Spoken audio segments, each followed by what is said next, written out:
Jornada do Bem-Estar. Durante 15 semanas eu vou estar aqui com vocês falando um pouco sobre felicidade, realização e contentamento, né, para as pessoas em busca de uma maior compreensão, né, do bem-estar na vida moderna.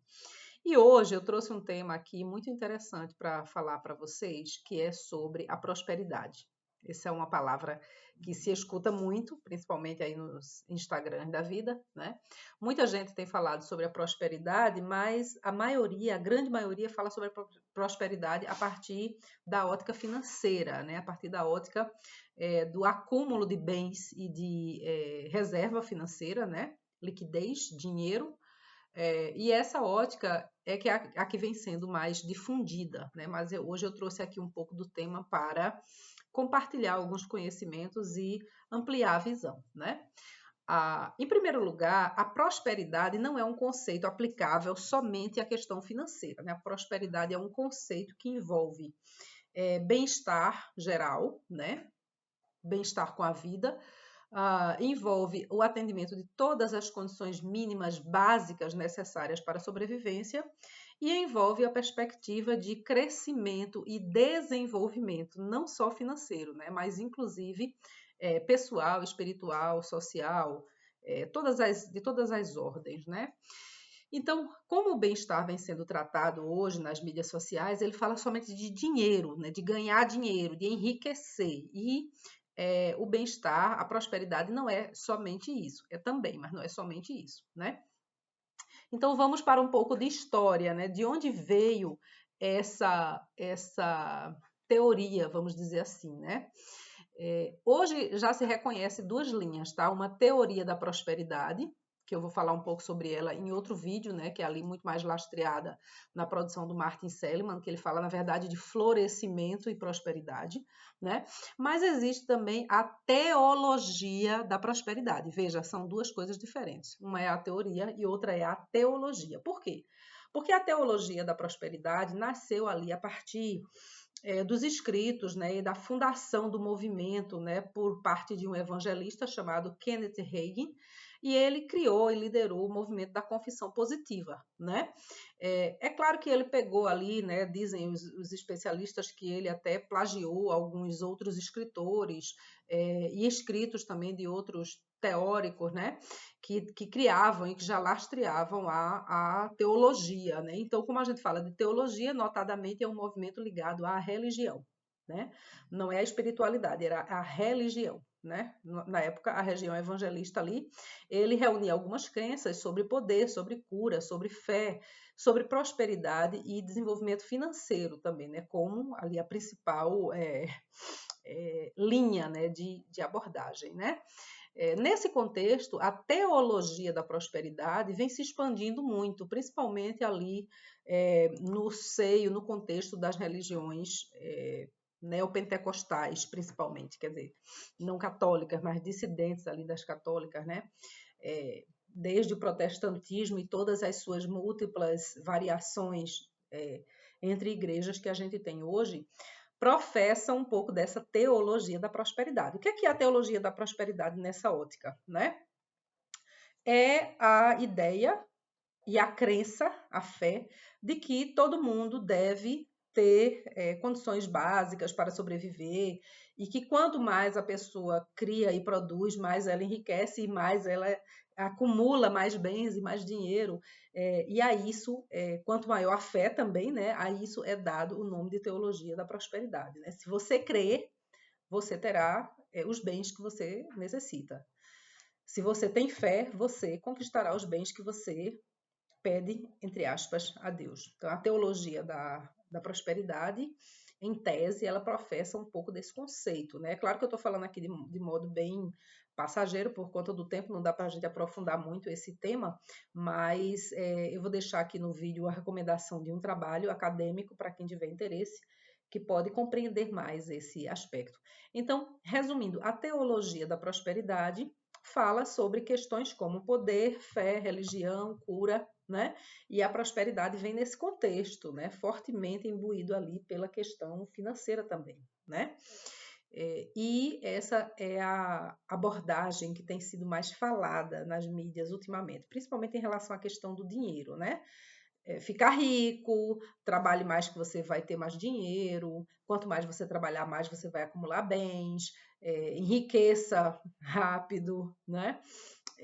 Todas essas são ideias ali que são colocadas pela teologia da prosperidade, né? Deus quer que você seja rico, Deus quer que você seja farto, e para isso você tem que trabalhar muito e também tem que participar muito da vida religiosa, ter muita fé, e com isso você vai alcançar, entre aspas, essa graça, né? Isso é um pouco do que fala a teologia da prosperidade. As teorias, aí a gente vai para o campo científico, né? O que é que diz a ciência sobre a prosperidade, né? Nos últimos anos foi muito falado ali o trabalho do Martin Seligman, que ele fala sobre florescimento e também fala sobre prosperar, né? De que ótica? Ele fala de uma ótica muito mais individual e coletiva, subjetiva do sujeito, quer dizer, a pessoa precisa ter uma compreensão mais ampla da vida para poder se realizar e ser feliz e ser próspera, né? E a pessoa precisa reconhecer em si que tem todas essas forças necessárias para ser próspera, para crescer, para se desenvolver, né?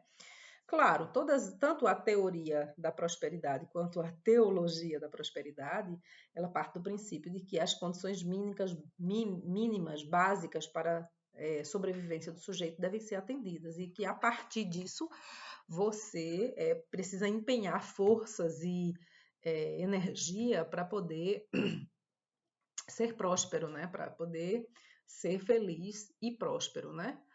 E na teologia isso tem a ver com o âmbito religioso, e na literatura e ciência, por exemplo, usando aí a linha do Martin Seligman, isso tem a ver com conceitos pessoais, né, de autoconsciência, de transcendência, de autoconhecimento, de vida em sociedade, entre outras coisas. Então, é muito interessante a gente observar como vem sido trazido esse tema, né, para as pessoas.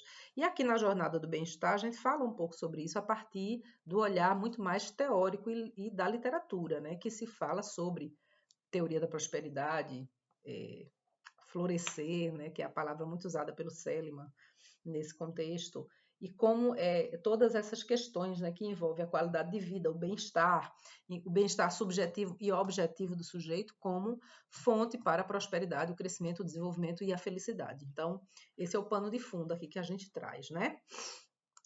Uma outra coisa muito interessante, né, que é para a gente ver ali, né, a partir de 1977, por exemplo, aqui no Brasil, né, com a fundação de algumas igrejas que tinham muito essa linha, né, de observação, essa perspectiva da teoria da prosperidade que surgiu lá nos Estados Unidos e que foi a partir ali da igreja neopentecostal se subdividindo e se espalhando pelo mundo inteiro, né?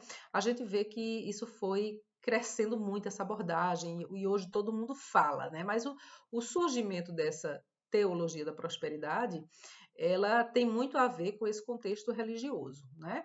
E hoje ela não tem mais muito a ver, principalmente nas mídias sociais, ela tem muito mais a ver com a questão do enriquecimento, principalmente com o olhar no estilo de vida americano, né?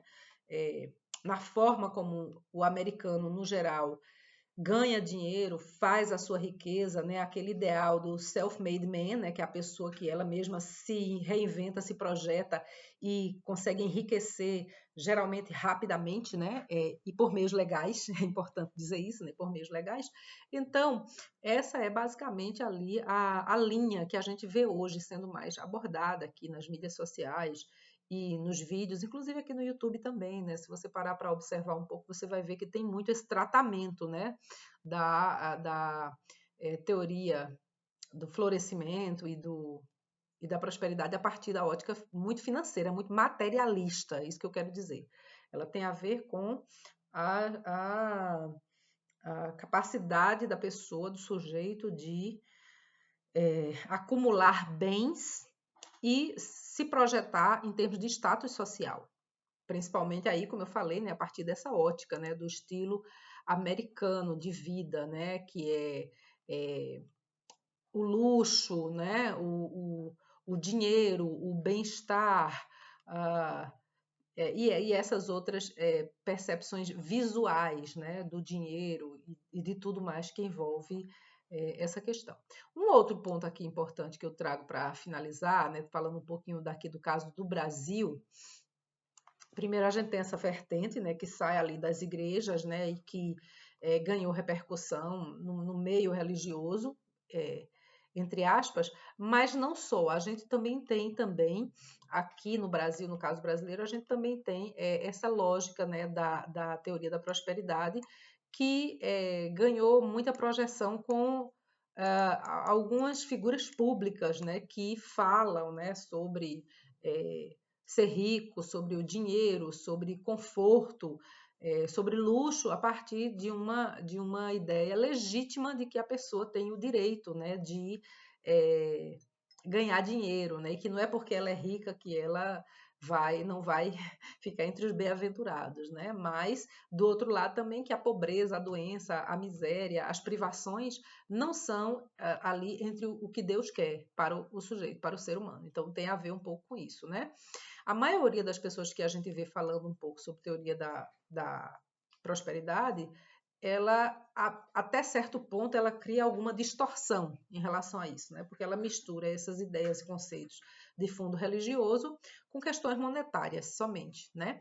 Mas se a gente pegar a obra do Martin Seligman, que ele fala ali muito sobre florescimento, né? A partir dessa perspectiva de prosperar, de se desenvolver, né? A gente vai ver que isso não é uma coisa meramente religiosa, isso vem ali, inclusive, dentre os preceitos de muitas culturas ocidentais, por exemplo, a cultura socialista, né, que fala de um estado de bem-estar social, cujas condições mínimas do sujeito têm que ser garantidas pelo Estado, quer dizer, não passar fome, não ser um sem-teto, não ter direito à saúde básica mínima, são ideias do socialismo ali, né? Independente de qual é a sua visão política, a sua percepção política nesse contexto, mas isso existe, né? O estado de bem-estar social diz que o Estado tem que garantir a qualidade de vida dos cidadãos, dos seus cidadãos, né? E isso é uma coisa muito antiga, isso não é de agora, isso tem aí pelo menos uns 300 anos, vamos supor, né? Então, ali a gente está falando, então, de um conceito que foi, entre aspas, um pouco desvirtuado, né? E que ganhou muita projeção entre as pessoas hoje, né? Que elas estão tentando aí enriquecer a todo custo, né? E muitas vezes ignorando, né? Fatores básicos para o acúmulo financeiro, né? Do dinheiro em si. Então, você não pode pensar que somente com a fé você vai enriquecer. Você tem que constituir bens e capital a fim de que isso consiga render no mercado financeiro e você consiga constituir um patrimônio geralmente muito alto, né, como eles gostam de fazer estardalhaço nas mídias sociais. Então, é um pouco do que eu queria trazer sobre isso, né, sobre a teoria da prosperidade, né, que merece um olhar, merece uma análise muito cuidadosa, né, do que as pessoas estão falando, né? Às vezes elas falam como se fosse uma coisa muito banal, assim, eu acordei, resolvi enriquecer e em 3 meses eu já tinha 1 milhão. Muito disso que se fala é uma grande mentira, a gente sabe que né? Tudo mentira muitas vezes. A pessoa que está vendendo essa ideia, na verdade, não tem nenhum recurso financeiro. Outros vendem essa ideia e têm recursos financeiros, muitas vezes ilegais, né? Conquistados ilegalmente, à custa de golpes e de outras subtrações ilícitas, e às vezes não ilícitas, mas não éticas. Então, tem que se pesar os dois lados, né? Bom, então era isso que eu queria trazer um pouco. Eu queria convidar você a ficar aqui no canal. Toda semana eu estou falando um pouco sobre uma dessas correntes, né, que tem a ver com a jornada do bem-estar. E será um prazer ter você aqui. Se você gostou desse vídeo, por favor, apoie o canal, compartilhe com alguém que tem interesse nesse tema, a partir de uma visão crítica, científica e equilibrada, muito séria, né? Não é uma coisa mítica nem falaciosa, né? Eu trago aqui um pouco de ciência e um pouco de observações sociais a partir de conhecimento acadêmico-científico para compartilhar com vocês. E na jornada do bem-estar, a ideia é a gente construir mais conhecimento e autoconhecimento sobre si mesmo para que a gente possa, cada um, alcançar o seu melhor nível de prosperidade. Obrigada por estar aqui no canal. Agradeço se você apoiar o canal e divulgar. E se você tiver alguma pergunta, pode colocar sua pergunta aqui no chat, que eu costumo responder a todas elas. Agradeço mais uma vez pela sua presença e até a próxima semana com o próximo capítulo.